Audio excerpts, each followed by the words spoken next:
Monsieur le Premier ministre.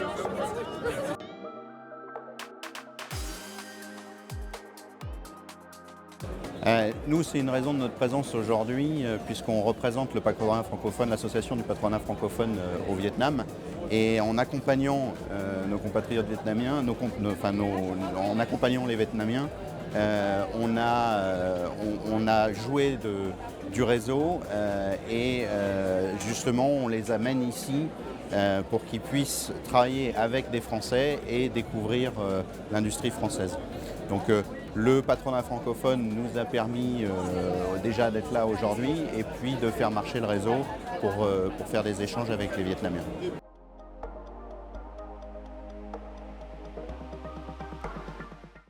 Pour les entreprises francophones, donc ça représente quand même une part assez importante des marchés. Évidemment, on connaît l'Afrique, mais on sait aussi que sur certains pays asiatiques, on a un capital sympathie assez important côté français et qui, en termes de business, est un plus et nous permet d'avoir des relations et de tisser des liens différents d'une entreprise occidentale non francophone. On le voit aujourd'hui, par exemple, si je prends l'exemple de FPT, une entreprise dans l'IT vietnamienne, qui aujourd'hui lance un centre de formation du français au Vietnam pour former ses équipes à parler français.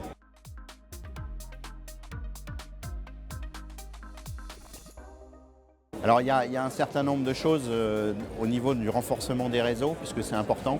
Il y a aujourd'hui quand même un certain nombre de réseaux qui sont parfois des couches, plusieurs couches sur le millefeuille.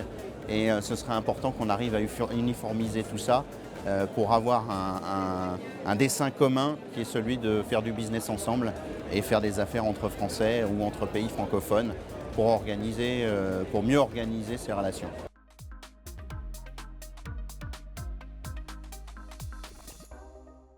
La francophonie et l'innovation, on ne voit pas toujours, surtout en venant d'Asie, on ne voit pas toujours la France comme une terre d'innovation.